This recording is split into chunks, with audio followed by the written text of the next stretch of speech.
Всем привет! Это канал True Kitchen. Сегодня я буду готовить тефтели из свинины. У-ля-ля! Я уже хочу есть. Так, я сегодня купил свинину, кострец, примерно кило 700. Я сначала промою хорошенько. Так, а насчет веса, да, я сказал, что беру кило 500. Ну, в данном случае у меня кило 700 вышло. Я буду делать тефтели на 2 такие лазаньерки, примерно. Чтобы вы понимали визуально. Сейчас убираю хрящи, если не есть, остатки костей. Жирочек лишний срезать я не буду. Так, хорошо прощупываю, чтобы нигде ничего не было. Все, теперь режу на такие куски, чтобы проходило в горловину мясорубки. Ну, примерно такие пойдет. И складываю в миску. Насчет того, какое мясо брать. Главное, чтобы было чуть-чуть жирочка. Вот, а так, в принципе, можно взять кострец, можно лопатку взять, можно шею. Но шея уже, конечно, будет пожирнее, чем остальные части. И она дороже будет. Поэтому для таких вещей шею я не беру. Свининку нарезали. Сегодня купил еще булочку простую. Если у вас остался какой-то хлеб, тоже подойдет. Весом она примерно 150 грамм. До 200 я режу на куски.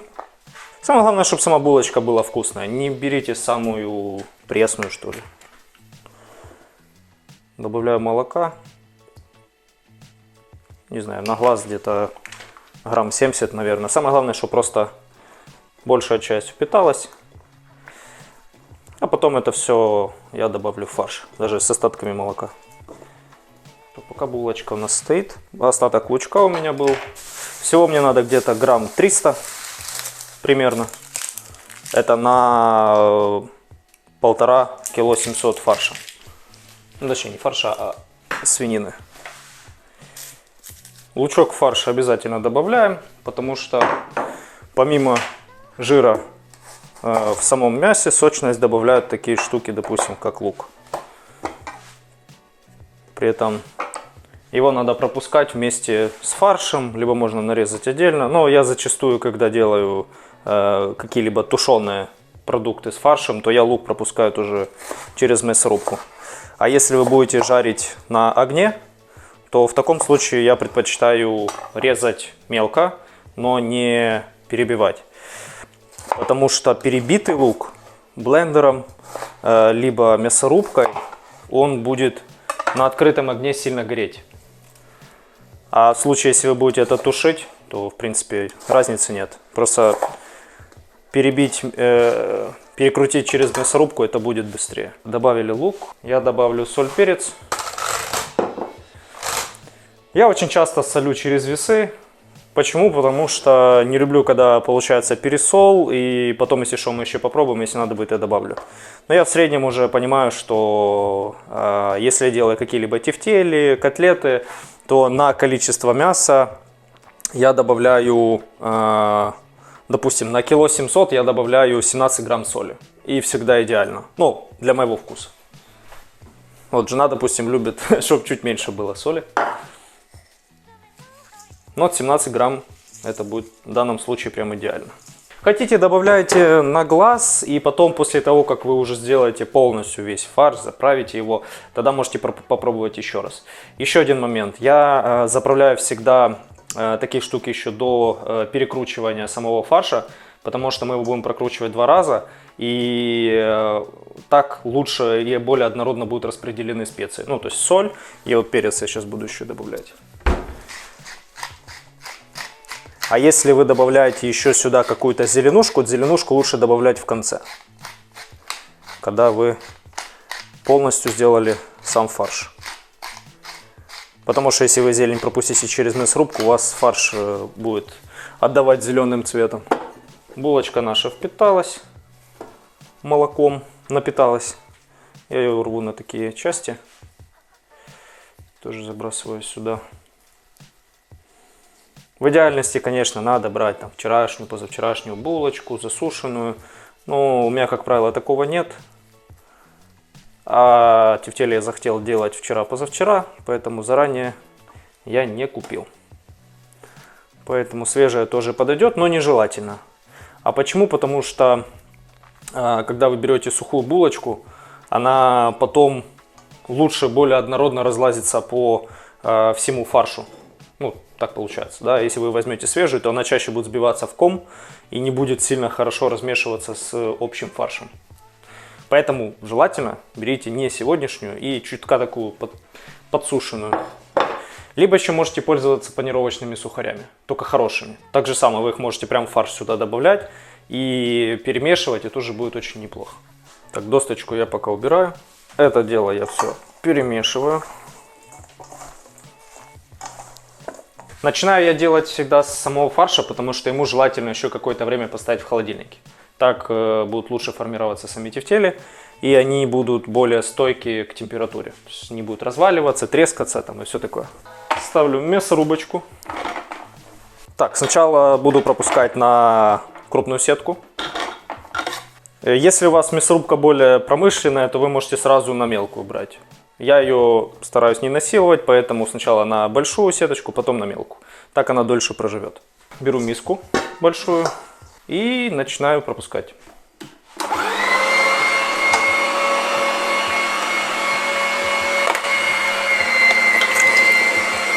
Один раз пропустил, поставил мелкую сетку и пропускаю фарш еще раз.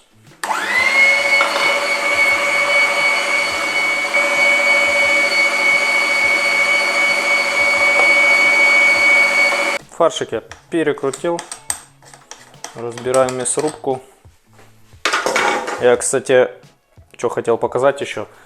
Вот такие вот мелкие сетки с-под курицы, с-под говядины, под свинины, неважно. Очень легко мыть под холодной водой. Никогда не мойте их под горячей, во всяком случае, с самого начала. Если вы будете мыть холодное, мясо легко будет проходить через сетки. А если будете мыть под горячей, мясо чуть-чуть расширится и залипнет на самой сетке. И будет промыть очень тяжело. Поэтому сначала холодной вымываете все мясо, и потом уже горячей смываете жир.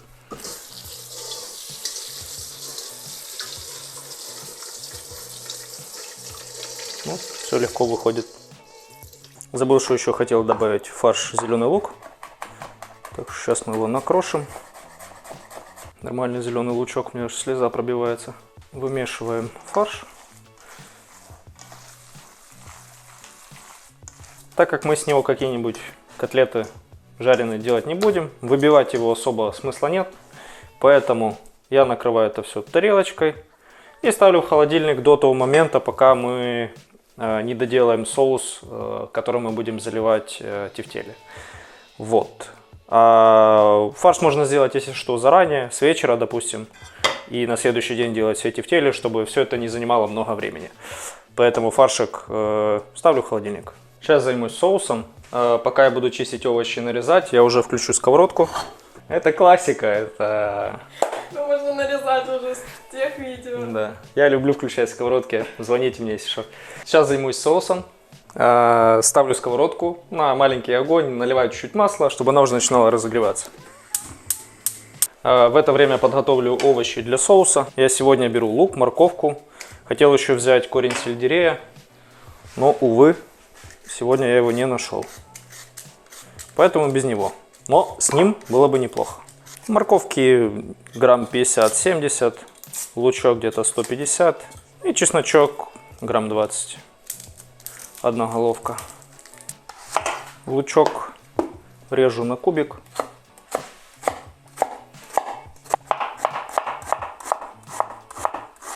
Так, лук я уже отправляю в сковородку. Морковку натираем, наверное, на мелкую терку. Чеснок тоже мелко рублю. И добавлю его уже вместе с морковкой. Лук обжариваем до прозрачности. Так, лук стал прозрачным. Теперь я добавляю морковку и чесночок. Еще чуть масла добавлю. А то сковородочка сохнет. Друзья, пока у меня готовится соус, напоминаю вам, что можно подписаться на канал, поставить лайк этому видео, если оно вам полезно. А также обязательно пишите комментарии, если вам что-то непонятно, если вы хотите увидеть что-нибудь другое. И также пишите, какой формат видео вам больше нравится, где я что-то рассказываю, показываю какие-то определенные техники, детали, либо там, где я больше готовлю какие-то рецепты. Обязательно пишите об этом.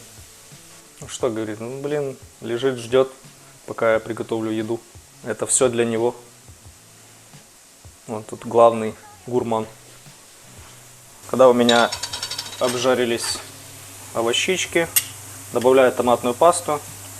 Примерно где-то 2 столовые ложки, может быть даже 3. Ну, кстати, трюк, наверное, который знают все, но тем не менее на всякий случай покажу. Если вы взяли чуть-чуть томатной пасты и понимаете, что, возможно, не используете на этой неделе, боитесь, чтобы оно испортилось, заливайте его подсолнечным маслом. Так, чтобы не было видно верхушки определенным слоем. Тогда оно у вас долго простоит и не будет портиться. Так, в томатную пасту добавляю сахарочек. Ну, примерно тоже 2 столовые ложки. Томатную пасту мы также с овощами со всеми обжариваем. Добавляю соль. Но потом соус мы еще по вкусу попробуем. Стебли. Тут у меня петрушка и укроп. Те самые, которые я бросал в заморозку с предыдущего видео. Кстати, ссылочка сейчас будет сверху. Листик лавровый. Немножко орегано. Обжариваем мы овощи с томатной пастой до вот такого вот оранжевого, еще по-другому говорят, ржавого цвета. И затем добавляем жидкость. Где-то надо 1,5, максимум 2 литра на то количество мяса, которое я буду делать. И я потом объясню, как, на что ориентироваться. Добавлять можно, как в моем случае, воду. Но если у вас есть какой-то бульон, куриный, там, говяжий, свиной, неважно какой, можно добавлять его. Я добавил 1,5 литра жидкости. Все, пока у меня закипает соус, я его буду доводить по вкусу, я займусь тефтелями. Соус у меня уже стоит, готовится. Сейчас буду формировать тефтели, и уже, если вы формируете тефтели достаточно быстро, можно включать духовку, чтобы она начинала пригреваться. Если у вас есть конвекция, ставьте на конвекцию и 180 градусов. Если у вас конвекции нет, просто ставьте 180 градусов и не заморачивайтесь. Опять же, я пользуюсь весами. Я знаю уже, сколько у меня на эти 2 лазаньерки надо фарша и какого они примерно размера должны быть. Примерно. Если хотите делать это все без весов, это не так важно. Это лично я люблю так делать, поэтому делайте, как вам удобно. Примерно тефтельки у нас должны получаться, для того, чтобы нам хватило на 2 этих противня, примерно по 75 грамм. Если нам 1-2 штук не хватит, мы от каждой по чуть-чуть отберем. И наоборот, если у нас лишний фарш останется, мы подобавляем везде по чуть-чуть. Формируем тефтельки. Обязательно смачиваем руки холодной водой. Так они будут формироваться легче.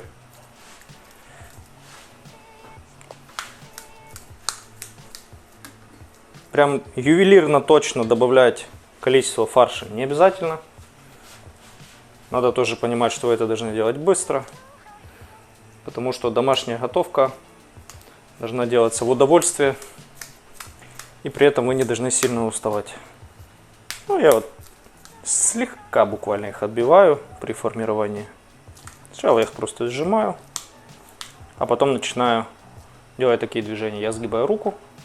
Таким образом я формирую необходимый размер тефтели и бросаю в руку для того, чтобы... И руку-то, кстати, тоже чуть-чуть сгибаю. То есть получается, что я 2 руками формирую необходимый размер. Потом опять беру рукой, проворачиваю и бью. Потом опять беру, проворачиваю, бью. Беру, проворачиваю, бью. И таким образом можно делать быстро. А вот это движение, что я слегка вбиваю в руку, это я избавляюсь от каких-либо сильных мешков воздуха, которые есть внутри фарша. Потому что вы же берете куски, да, и у нас здесь очень много различных пор, и от них надо избавляться. Сильно забивать фарш тоже нельзя, потому что будет слишком плотное мясо, и это будет невкусно. То есть вот надо золотая середина, как и везде. Мне кажется, я сейчас даже буду в 4 ряда делать. Они уменьшатся или увеличатся? Не-не, они должны уменьшиться. Но если у вас очень много риса в тефтелях, либо хлеба, то они могут даже чуть-чуть увеличиться. Но вообще мясо, белок сожмется, выпустит сок, и, соответственно, сами тефтельки будут чуть-чуть меньше. Соус начинает кипеть, мы его пару раз помешаем, потом сбавим огонь и будем продолжать его томить, пока мы готовим наши тефтельки. И обязательно попробуем по соли. Должно быть чуть-чуть недосолено. Ну и, собственно, почему недосолено? Потому что жидкость у нас будет выпариваться, соус будет концентрироваться. Поэтому соус у нас не должен быть соленый. В меру соленый не должен быть. Одна лазаньерка у меня уже полная. Начинаю заполнять другую. Тефтельки я сформировал. Как я вам и говорил, у меня чуть-чуть не хватило на буквально несколько штук. И я с каждой по чуть-чуть отщипнул, для того, чтобы у меня получилось еще пару тефтелек. Это нормально, так бывает. Соус у меня закипел. Я чуть-чуть добавлю соли. И на этом все. Сейчас я буду заливать тефтели и уже ставить их в духовку. Для того, чтобы это не разлить, я налью соус осторожно половником.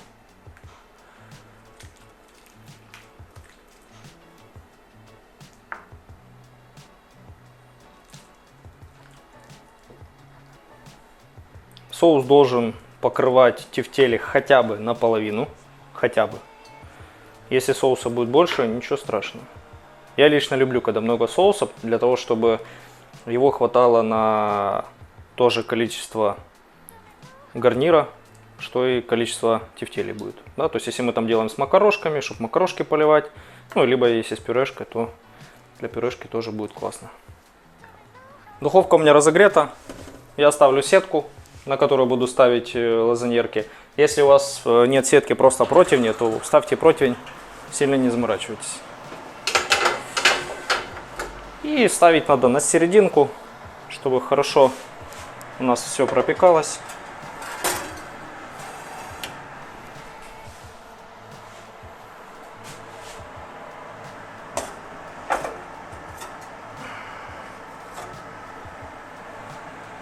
Все. И отправляем наши тефтели минимум на час. В прошлый раз я готовил примерно час. Но за 20 минут до готовности тефтели я начну делать гарнир. Примерно 50 минут тефтели уже у меня тушатся. Сейчас буду варить спагетти. Водичка закипела. Добавляю соль.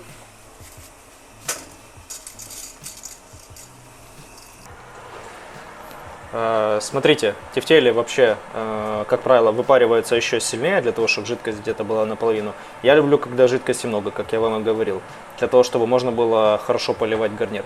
Поэтому они у меня уже почти готовы, и я их достану туда, когда у меня будет готов гарнир. У-ля-ля! Я уже хочу есть.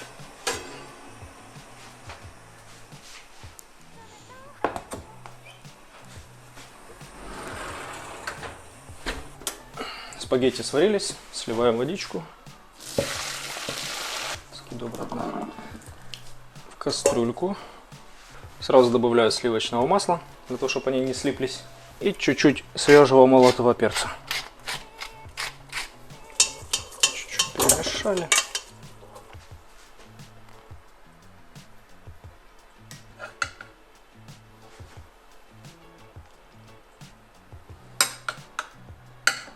Смотрите, какие красавчики.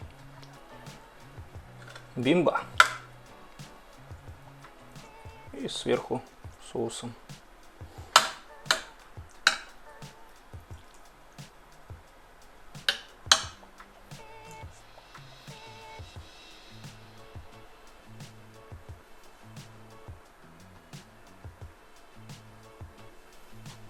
Ну и вот, наконец-то оно готово. Моя любимая часть.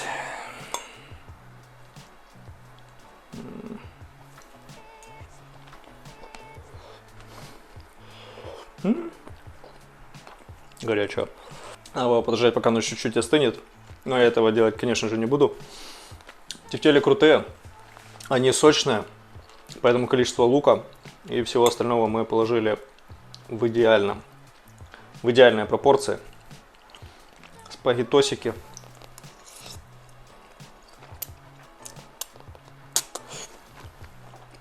Сюда. Это кайф. Мне больше нечего сказать. Я надеюсь, что вы тоже приготовите это дома, не поленитесь. Друзья, ну на этом все. Надеюсь, это видео было вам полезным. Как я уже говорил, если вам оно понравилось, ставьте лайк, подписывайтесь и пишите комментарии. А мы побежали кушать. Всем пока.